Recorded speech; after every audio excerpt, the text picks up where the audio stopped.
صلی اللہ علیہ وسلم وہاں سے نکلتے ہیں اور وہاں سے آپ واپس آتے ہیں۔ اس دوران اور کچھ جو واقعات جو دیگر روایت میں ملتے ہیں اس واقعے کے علاوہ وہ بھی رکھتا چلتا ہوں۔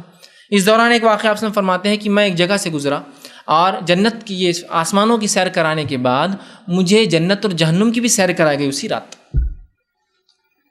جنت اور جہنم کی بھی سیر کرائی گئی۔ جیسا میں ایک جنت کے پاس سے گزرا اور جب اس جنت کے پاس سے گزرا تو اس جنت کے باہر ایک جھیل تھی۔ اس جھیل کے اندر ایک حور بیٹھی تھی اور اس حور پر جب میں نے نظر ڈالی تو اس کی پنڈلی جو نچلا حصہ ہوتا ہے پیر کا، اس کی پنڈلی کے اندر ہڈی اور ہڈی کے اندر غدہ اور غدے کے اندر جو نسیں ہوتی ہیں وہ تک دکھ رہی تھی۔ اتنی خوبصورت تھی کہ جیسے ٹرانسپیرنٹ،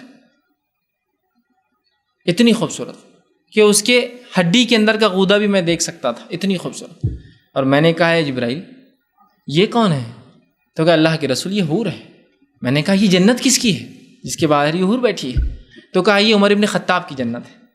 آپ نے فوراً اس حور سے چہرہ پھیر لیا، کہا یہ تو عمر ابن خطاب کی ہے، پھر میں تھوڑی دیکھ سکتا ہوں اس کو۔ آپ نے چہرہ پھیر لیا اور آگے چلے گئے۔ تو یہ واقعات ملتا ہے آپ کو جنت بھی دکھائی گئی، اس میں آپ کو جہنم بھی دکھائی گئی۔ آپ ایک جگہ اگر آپ فرماتے مجھے جہنم دکھائی گئی اور ایک شخص تھا جو زیادہ ہنستا نہ تھا، اور جہنم نیچے ہے گڑھے کے اندر، یاد رکھیے جہنم نیچے جنت اونچی ہے، تو وہ اندر جو ہے ایندھن ڈال رہا تھا جس سے وہ جہنم اور بھڑک رہی تھی، وہ اور ڈالتا اور بھڑکتی۔ میں نے پوچھا اے جبریل یہ کون ہے؟ یہ شخص تو زیادہ ہنستا بھی نہیں ہے۔ تو کہا یہ مالک ہے، یہ جہنم کا داروغہ ہے، جہنم کو دہکانا سلگانا لوگوں کو ڈالنا اس کی ذمہ داری، یہ پورا مینٹیننس مطلب پوری جہنم کو یہی دیکھ بھال کرتا ہے۔ داروغہ مطلب ہیڈ ہے اس کا۔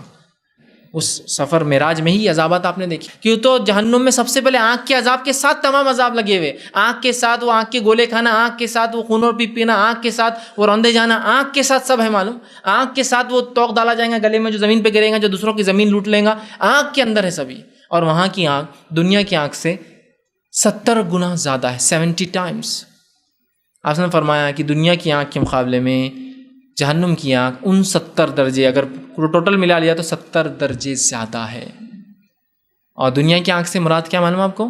دنیا میں کتنی آگ ہم پیدا کر سکتے ہیں اس کے مقابلے میں۔ آج ہم جانتے ہیں انسان لاکھوں ڈگری سینٹی گریڈ تک پہنچ سکتا ہے۔ جو نیوکلیئر فیشن ہوتا ہے نا، جو کسی مادے کے خلا جو ہوتا ہے نیوکلیئر جس کو بولتے ہیں، اس کو جو توڑا جاتا ہے مختلف ذریعے جس سے اتنی انرجی نکلتی ہے، جس سے آج کل بہت سے ریئیکٹرز وہ چلتے ہیں، اس کو توڑنے کے لیے لاکھوں ڈگری لگتا ہے۔ تو لاکھوں ڈگری تک تو ہم جا سکتے ہیں، لاکھوں ڈگری تک اگر ہم دنیا میں جا سک رہے ہیں، 1 لاکھ لے لیجیے موٹا موٹا حساب، تو 1 لاکھ کو ضرب دے دیجیے آپ 70 سے، 70 لاکھ ڈگری ٹیمپریچر جہنم کی آگ ہوگی۔ اور قیامت تک انسان کتنی آگ پیدا کر پائیں گا، پتہ نہیں کتنے کروڑ ڈگری اس کے مقابلے میں، چونکہ دنیا کی آگ کے مقابلے میں 69 ٹائمز زیادہ ہے۔ اور وہ آگ اتنی زیادہ ہے اور اتنی سخت ہے کہ اس کا رنگ کالا ہے۔ آپ بھی جانتے ہیں، میں بھی جانتا ہوں، آگ کے فیزز ہوتے ہیں اور ہر فیز میں آگ کی انٹینسٹی سے اس کا رنگ چینج ہوتا ہے۔ ہماری گھر کی گیس کو آپ دیکھیے، اودی ہوتی ہے، اودی کے بعد لال ہوتی ہے اور سب سے اوپر والی لو اگر بڑی تو وہ اورنج رنگ کی ہوتی ہے نا، تو وہ اورنج کا ٹیمپریچر زیادہ ہوگا۔ جو اودی ہوتی ہے وہ اتنے کم ٹیمپریچر کی ہوتی ہے کہ اس پہ آپ کا ہاتھ تو دور، آپ کا کپڑا بھی نہیں جلتا، معلوم آپ کو۔ کسی کو اگر آزمانا تو ایک لائٹر لے، لائٹر پہ دستی باندھ دے اور لائٹر چالو کر دے، لائٹر چالو ہوگا دستی نہیں جلیں گی، لیکن آپ کی چونکہ نچلے والا آنکھ کا حصہ بلو ہوتا ہے جو ٹھنڈا ہوتا ہے، اس کے بعد ریڈ اور اس کے بعد اورنج ہوتا ہے۔ تو آنکھ اپنے الگ الگ ٹیمپریچر کے حساب سے رنگ بدلتی ہے۔ جہنم کی آنکھ 70 درجے اتنی زیادہ ہے کہ اپنا رنگ کھو چکی ہے، کالی ہو چکی ہے۔ اس کے بعد آپ فرماتے ہیں کہ میں جہنم کے داروغہ مالک سے ملاقات کی۔ ایک روایت میں آپ نے فرمایا میں نے کچھ لوگوں کو دیکھا، ان کے ناخن جو ہے پیتل کے تھے یا تانبے کے تھے، اور وہ اپنے چہروں کو نوچتے اور پورے جسم کو نوچتے۔ میں نے کہا جبریل یہ کون لوگ ہیں، کیا کرتے، یہ کیا نوچ رہے؟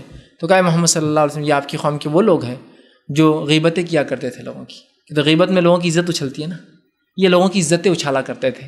اب آخرت میں یہ اپنی عزت اچھال رہے ہیں، منہ پہ وہ کرنا اور سینوں کو سب پھاڑیں گے ناخنوں سے، ٹھیک۔ اور بہرحال بہت ساری روایتیں جس میں معراج میں آپ نے جنت اور جہنم کے کچھ سین دیکھے، تمام کو لینا بہرحال ممکن بھی نہیں اتنے کم وقت میں، تو کچھ باتیں بہرحال میں نے یہاں بہرحال رکھنے کی بہرحال